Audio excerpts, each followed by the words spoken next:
میری کھوپڑی میں آ رہا ہے. اب سوال پیدا ہوتا ہے کہ آپ کی کھوپڑی میں غلط بھی تو آ سکتا ہے, تو آگے اس کا جواب دے رہا ہے وما اهدیکم الا سبیل الرشاد, میری کھوپڑی میں صحیح بات ہی آئے گی, غلط بات میری کھوپڑی میں آج تک کبھی آئی نہیں. یہ سیاسی لیڈر اسی قسم کی باتیں کر کے نا اپنے کارکنوں کو الو بناتے ہیں, ٹھیک ہے, کیا آج تک ہم نے تو کبھی کچھ کیا ہی نہیں وغیرہ وغیرہ. خیر, تو فرعون نے کہا کہ یہ قرآن کی آیت کا ترجمہ تو ایک کھوپڑی ووپڑی نہیں ہے, اس میں تو یہ ہے کہ ما اریکم الا ما ارا, میں تمہیں وہی بتاؤں گا جو میری سمجھ میں آ رہا ہے, وما اهدیکم الا سبیل الرشاد, اور میں جو تمہیں بتاؤں گا وہ صحیح راستہ ہی بتاؤں گا. تو یہی مطلب ہوا نا کہ میں تمہیں وہ بتاؤں گا جو میری کھوپڑی میں آ رہا ہے, اور تمہیں اگر خیال ہو کہ میری کھوپڑی میں غلط چیز بھی آ سکتی ہے تو یہ میں آپ کو کلیئر کر دوں کہ میری کھوپڑی میں کبھی غلط بات نہیں ہے, ہمیشہ میری کھوپڑی صحیح ہی سوچتی ہے.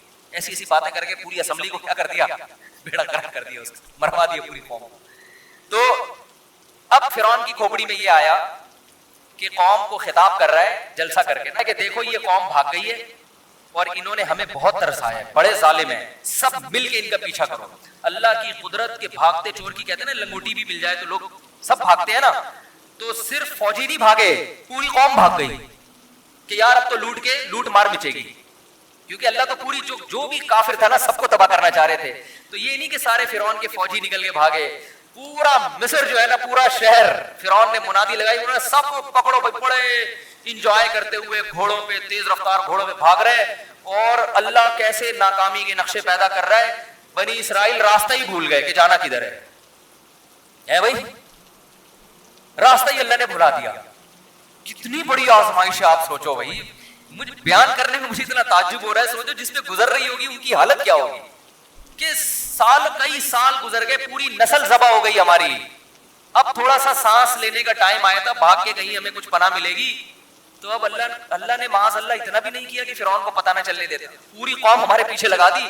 چلو پیچھے لگاتی, وہ پیچھے ہم آگے ہوتے, کیا خیال ہے, اتنا ہی ہو جاتا, کچھ پکڑے جاتے, کچھ کیا ہوتے, بھاگ جاتے, جو تیز رفتار ہوتے بھاگ جاتے, کچھ پکڑے جاتے, کچھ بکھر جاتے. جیسے ہوتا ہے کہ جب اس طرح لوگ ہجرت کرتے ہیں, کچھ کٹ جاتے ہیں, کچھ مر جاتے ہیں, کچھ بھاگ جاتے ہیں, تو الٹا ہوا کیا ہے, راستہ ہم کیا ہو گئے, بھول گئے. ایک کنفیوژن یہ, اس سے بڑی کنفیوژن یہ کہ صرف راستہ بھولے نہیں, ایسی جگہ پہنچ کے کھڑے ہو گئے جہاں کے دریا ہے, یعنی راستہ بھولے بھی ایسے کہ آگے جانے کا بھی, چلو راستہ بھولتا ہے انسان, غلط ٹریک پہ بھاگ جاتا ہے کہ یار فی الحال یہاں سے جہاں جانا تھا وہاں تو نہیں جا رہے, جانا ادھر تھا, لیکن جو بھاگنے والا ہوتا ہے وہ کہتے ہیں ادھر راستہ نہیں مل رہا تو یہاں بھاگ, فی الحال اپنے آپ کو بچاؤ, بعد میں سکون کا سانس لے کے ستاروں کی روشنی میں, اور پھر وہ قیافہ شناس کو بلا کے دیکھیں گے کدھر کو جانا ہے ہم نے, ٹھیک ہے نا.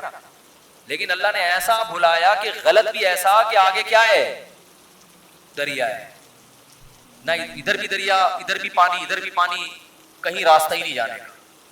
تو ایسے موقع پہ بنی اسرائیل نے جب دیکھا کہ وہ دھول اٹھ رہی ہے اور فرعون اپنے پورے مصر کے ساتھ جاہو جلال کے ساتھ خیز و غضب کے حالت میں آ رہا ہے, تو بنی اسرائیل نے کہا انا لمدرکون, اے موسیٰ مروا دیا, پکڑے. موسیٰ علیہ السلام کو تو نہیں کہا, مدرکون کا مطلب پکڑے گئے, مر گیا, گئے کام سے. جو تھوڑی بہت امیدیں رہ گئی تھی نا کہ اتنے عرصے سے تو صبر ہی سنتے ہوئے آ رہے تھے کہ صبر کرو اللہ مدد کرے گا, صبر کرو اللہ مدد کرے گا, کب کرے گا یہ تو آپ ڈیٹ بتانے کے لیے تو آپ کسی قیمت پہ ایگری تھے ہی نہیں. لیکن ہم نے کہا بھائی آپ کے اتنے معجزے دیکھے اور بنی پیغمبر آتے رہے, ہم ایمان لے آئے آپ کے اوپر, تو چلو ہو جائے گی. اب سانس لیا, اب تو ایسا, اب تو آخری بس گئے. اور حضرت موسیٰ کو بھی نہیں پتا کہ ہوگا کیا ہے بھائی. بظاہر حضرت موسیٰ بھی دیکھ رہے ہیں آگے پانی ہے, پیچھے فرعون ہے, لیکن حضرت موسیٰ کو اتنا ایمان تھا کہ جس اللہ نے مجھے پیغمبر بنایا ہے بنی اسرائیل کو مروانے کے لیے نہیں بنایا. یہ ہو نہیں سکتا کہ وہ امیدیں دلا رہا ہو اور یہاں لا کے چھوڑ دے. نہ کیا کرے گا مجھے نہیں پتا کیا کرے گا. بھائی لاٹھی سے تو اب تک سانپ بنتے دیکھی تھی, تو حضرت موسیٰ یہ سوچتے کہ اب لاٹھی سے سانپ بنا کے کتنے لوگوں کو کھائے گی, ٹھیک ہے نا, کیا ہو جائے گا, پتہ نہیں کیا ہوگا. بس اتنی بات کی حضرت موسیٰ نے, کلا ہرگز ایسا نہیں ہے جو تم کہہ رہے ہو نا, پکڑے گئے مر گئے, نا ان معی ربی, میرے ساتھ میرا رب ہے. دیکھو ہمارے نبی کو جب چاروں طرف سے گھیرا نا مشرکین مکہ نے غار میں, اندر حضرت ابو بکر بھی تھے اور نبی صلی اللہ علیہ وسلم بھی, چاروں, وہاں بھی یہی کنڈیشن تھی. حضرت ابو بکر نے فرمایا کہ پریشان ہو گئے حضرت ابو بکر, کیا اب تو پکڑے گئے ہم. تو اللہ نے, نبی نے کیا فرمایا, ان اللہ معنا, ہمارے ساتھ کون ہے, بولو اللہ ہے. وہاں یہ نہیں فرمایا میرے ساتھ, بلکہ کیا کہا, یعنی میری بھی مدد ہوگی اور آپ کی بھی. یہاں حضرت موسیٰ یہ نہیں کہہ رہے کہ ہمارے ساتھ اللہ ہے, کیا فرما رہے ہیں, میرے ساتھ اللہ ہے. تو بعض لوگوں نے تو اس سے حضرت موسیٰ کی توہین کی ہے کہ اپنے ساتھیوں کو بھول گیا, بس اپنی فکر لگی ہوئی ہے. یہ غلط ہے. حکیم الامہ حضرت مولانا شرف علی تھانوی نے اس کا خاندانی جواب دیا ہے.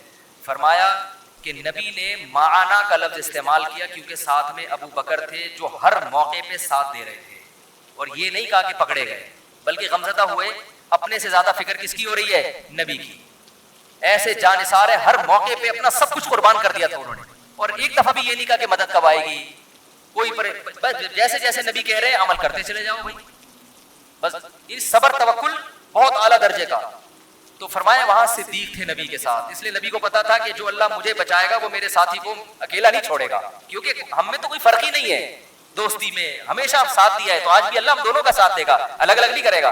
ادھر موسیٰ علیہ السلام یہ سوچ رہے تھے کہ اس قوم نے اتنے معجزے دیکھ لیے بھائی, اتنا کچھ ان کو دکھا دیا, اور لاٹھیوں کو سانپ بنتے دکھا دیا, یہ بھی دکھا دیا, فرعون پہ جوؤں کا عذاب دکھا دیا, مینڈکوں کا عذاب آیا, خون کا عذاب آیا, سب کچھ دکھا دیا. یہ نہیں سوچ رہے کہ جس اللہ نے اب تک بچا کے رکھا ہے وہ اب بھی بچا لے گا, بلکہ کہہ رہے پکڑے گئے تو عین ممکن ہے اللہ ان کو مروا دے اور مجھے کیا کرے. بولو بھائی, اللہ اس جملے کی وجہ سے ایسا نہ ہو کہ اللہ کہے کہ تم اس قابل ہی نہیں ہے کہ تمہیں بچایا جائے. ہے بھائی, تمہارے ساتھ موسیٰ ہے, وعدے ہیں, تم نے ان کو کلام دیکھا کہ وہ کوہ طور پہ اللہ سے ہم کلام ہوتے ہیں, ساری چیزیں دیکھ لی, کم وقت تو ابھی بھی کہہ رہے ہو کہ پکڑے گئے. تو چھوڑو, بچائے گا کیسے بچائے گا, کون بچائے گا؟ وہ اللہ بچائے گا, اس کی مرضی. تو اس لیے حضرت موسیٰ کو یہ ڈر ہوا کہ مجھے تو بچائے گا, تمہارا کوئی بھروسہ نہیں ہے. تو اس لیے بنی اسرائیل نے کہا نا ہم سب پکڑے گئے, تو حضرت موسیٰ نے کلا ایسا ہرگز ہم سب نہیں ہیں, ٹھیک ہے نا, ہم سب نہیں ہیں, مجھے اللہ بچائے گا, تمہارا نہیں پتا. تو پھر کیا ہوتا ہے, اللہ نے تو ان کو بھی بچانا تھا کیونکہ صبر انہوں نے بھی کیا تھا. تو اب جب موسیٰ علیہ السلام پریشان ہیں, ادھر ٹھاٹھے مارتا ہوا سمندر ہے, تو اللہ نے موسیٰ علیہ السلام کو فرمایا کہ آپ نے اس پانی پہ کیا کریں, لاٹھی کو مارا. ادھر لاٹھی کو مارا ہے, فکان کل فرق کالطود العظیم, پہاڑوں کی طرح پانی ٹھہر گیا. بہت زیادہ شور تھا نا دریا میں, بہت تیز دریا تھا, دونوں طرف موجیں آ کے نا ایسے پہاڑوں کی طرح کھڑی ہوتی جا رہی ہیں, پانی آگے ہاں نہیں رہا, درمیان میں خشک راستہ. اللہ فرماتے ہیں وجاوزنا ببنی اسرائیل البحر, حضرت موسیٰ نے حکم دیا اتر آؤ. پورے بنی اسرائیلی گزر گئے. جب انسان طاقت کے نشے میں ہوتا ہے نا تو پاگل ہو جاتا ہے. فرعون دیکھ رہا ہے اپنی آنکھوں سے کہ یہ ایک معجزہ ہے, یہ خدا کر سکتا ہے, یہ کوئی اور یہ کام نہیں کر سکتا, تو یہ خدا ان کے لیے کرے گا, میرے لیے کیوں کرے گا, میں نے تو آج تک خدا کی مانی نہیں ہے. لیکن طاقت کا نشہ, دولت کا نشہ انسان کو اندھا کر دیتا ہے, شہوت کا نشہ بھی اندھا کر دیتا ہے. شہوت میں آ کے لوگ زنا کر دیتے ہیں, یہ نہیں دیکھتے کہ اس کا انجام کیا ہونے والا ہے, تو یہ خواہشات نا اندھا کر دیتی ہیں. فرعون دیکھ رہا ہے بھائی یہ معجزہ ان کے لیے, میرے لیے کیوں ہوگا. جب بنی اسرائیلی نکل گئے نا سارے, تو فرعون جب کنارے پر پہنچا اس نے کہا اتارو فوجیں, اور وہ مسٹنڈے اپنے لیڈر سے وفا کی انہوں نے قسمیں اٹھائی ہوئی تھی. ان میں بھی کسی مسٹنڈے کو یہ خیال نہیں آیا کہ اب تک تو ہم نے اتنی چمچہ گیری کی ہے, تو ہم نے اتنی چمچہ گیری کی ہے, اب اتنا بڑا معجزہ خدا نے دکھا دیا, تو بھائی یہ اس کی علامت ہے کہ اب فرعون کا ساتھ مت دو, اب یہ موائے گا, بھاگو یہاں سے. وہ بھی انہوں نے بھی قسمیں اٹھائی ہوئی تھی کہ ہم نے بھی چمچہ گیری کی. یہ میں بار بار کیوں کہہ رہا ہوں, آج بھی سیم یہی پوزیشن ہے. آج بھی لوگ اپنے لیڈروں کی چمچہ گیری میں شریعت کو نظر انداز کر دیتے ہیں, تو وہ بھی چمچے سارے کے سارے اتر گئے. اور اللہ کی قدرت دیکھیں, اللہ نے پانی فوراً نہیں ملایا. اللہ نے کہا جب تک پہلا اور آخری آدمی دریا کے بیچ میں نہ پہنچ جائے نا, میں بھی دریا کو چلنے کا حکم نہیں دوں گا, سارے ہی مریں گے آج. یہ کیا معجزہ ہے, یہ بات تورات میں بھی ہے. اس واقعے کو عیسائی بھی مانتے ہیں, اس واقعے کو یہودی بھی مانتے ہیں, انگریز بھی مانتے ہیں, تاریخی کتابیں بھی مانتی ہیں کہ یہ دنیا میں ایک واقعہ ہوا تھا.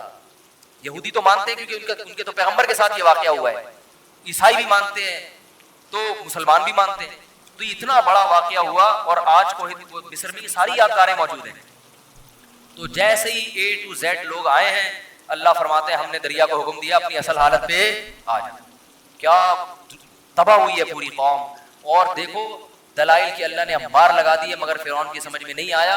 اور قرآن کے الفاظ ہیں کہ جب غوطہ لگا ہے نا, اس کی موت سامنے نظر آئی ہے, تو فوراً چیخنے لگا آمنت انہ لا الہ الا الذی آمنت بہ بنو اسرائیل.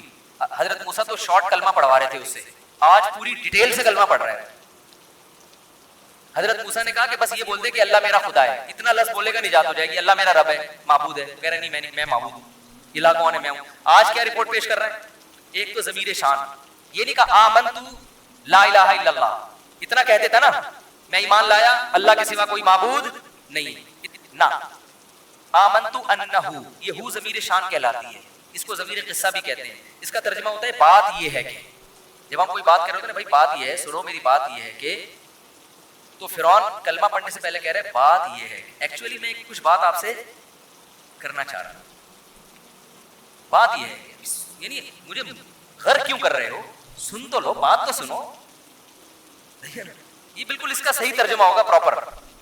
بات یہ ہے کہ لا الہ انہ لا الہ, کہ کوئی خدا نہیں ہے, الا اللہ نہیں کہا, کیونکہ اللہ میں ہو سکتا ہے کوئی کہے کہ تمہارا اللہ الگ ہے, موسیٰ کا اللہ الگ ہے, تو فرشتے کنفیوز ہو کے پھر نہ دوبارہ ہوتا دے دیں مجھے. تو فرشتوں کو پوری ڈیٹیل کے ساتھ سمجھا رہا ہے, لا الہ الا الذی, کوئی معبود نہیں ہے, میں بھی نہیں ہوں, الا الذی, ہاں وہی معبود ہے, آمنت بھی بنو اسرائیل, جس پر یہ جو غلام قوم ہے نا بنی اسرائیل, جس خدا کو مانتی ہے نا, میں پیائی نہیں اسی خدا پر ایمان لاتا. اتنی ڈیٹیل کے ساتھ کلمہ میرا خیال ہے آج تک کسی نے نہیں پڑھا ہوگا, اتنی تفصیلی کلمہ کے بعد یہ ایکچولی لگا کے سارا کچھ جو ہے نا اس میں اللہ بچائے. میں تو ڈرتا ہوں ان آیات پر کہ ہمارے پاس فرعون جیسے وسائل نہیں ہے, ورنہ ہم لوگ بھی فرعون سے کم نہیں. ہم جو گناہ کر رہے ہیں وہ کون سا چھوڑتے ہیں ہم, تو ایسا نہ ہو مرتے ہوئے ہماری بھی یہ کنڈیشن ہو. ہم کہہ رہے ہیں بات یہ ہے کہ آج میں یہ چھوڑنے کے لیے تیار ہوں, مجھے تھوڑی سی مہلت دے دو, یہ ہمارے اوپر بھی گزر سکتی ہے. تو کہہ رہے بات یہ ہے کہ میں اس خدا پر ایمان لایا ہوں جس پر بنی اسرائیل ایمان لائی. قرآن کہتے ہیں آل آنا, اب لا رہا ہے, وقت عصیت قبل, اس سے پہلے تو نافرمان رہا ہے. اللہ فرماتے ہیں عام کافروں کو ایک سزا ملتی ہے, تجھے 2 سزائیں ملیں گی. پہلی سزا تو یہ ملے گی الیوم ننجیک ببدنک, ایک تو جہنم کی آگ ہے جس میں صبح و شام جلایا جائے گا, جس کو برزخ کا عذاب کہا جاتا ہے. اور دوسری سزا یہ ملے گی ننجیک ببدنک, تیرے جسم کو میں محفوظ کر رہا ہوں, لتکون لمن خلفک آیا, بعد والوں کے لیے قیامت تک نشانی بنے گا. مصر میں جا کے لوگ تیری لاش دیکھ کے عبرت حاصل کریں گے. یہ ہے وہ جس نے زمین میں بڑی چودراہٹ دکھائی تھی اور کہتا تھا مجھے ذرا سیڑھیاں لگا کے دیکھو, میں اپنے خدا کو.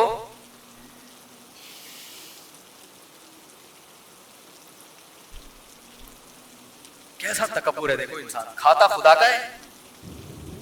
یعنی جو زمین پہ اکڑ کے چلتے ہیں نا, بھول جاتے ہیں کہ بھائی تو کس کی زمین پہ چل رہا ہے.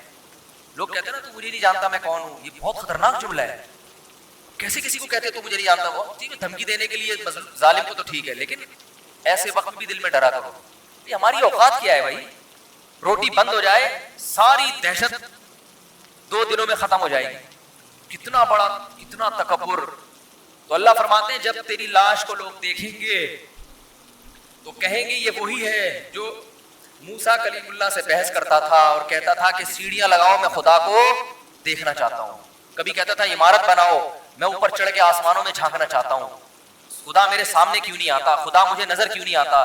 آج جو ایتھیسٹ لوگ اس طرح کی باتیں خدا کے بارے میں کر رہے ہیں کہ خدا اپنے ہونے کے ثبوت کیوں نہیں دیتا, ہم نہیں مانتے خدا کو, ہم نہیں مانتے اسلام کو, یہ کیا ہے, محمد صلی اللہ علیہ وسلم کون ہے, قرآن کیا ہے, بس سائنس ہے, ٹیکنالوجی ہے, سائنسدان ہے, سب کچھ اقوام متحدہ ہے, یونائٹڈ نیشن ہے, اس کے قانون ہے, خدا کیا ہے, رسول کیا ہے, عالم کیا ہے, مولوی کیا ہے, بزرگ کیا ہے, یہ سب جو ملحد ہیں ان کی نظر میں ان نعروں کی کوئی ویلیو نہیں ہے. زنا کیوں حرام ہے, کیا ہوتا ہے زنا, صحیح ہے نا, رشتہ داری کیا ہوتی ہے, یہ سب ان کے لیے بیکار الفاظ ہیں. ان کی ڈکشنری میں ان الفاظ کی کوئی جگہ نہیں ہے.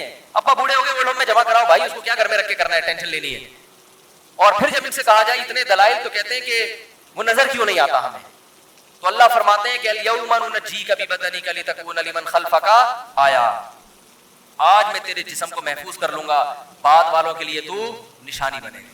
تو اس لیے اللہ نے آیتوں میں کیا فرمایا, نبی سے فذر نہیں ہے, نبی آپ ان کو چھوڑ دو, من یکذب بہذا الحدیث, جو اس کتاب کو جھٹلاتا ہے چھوڑ دو اس کو, سنستدرجہم من حیث لا یعلمون, ایسے مہلت دوں گا ان کو پتہ نہیں چلے گا. اللہ تعالی ہمیں اس وقت سے پہلے ہدایت نصیب فرمائے اور سیدھے راستے پہ چلنے کی توفیق عطا فرمائے.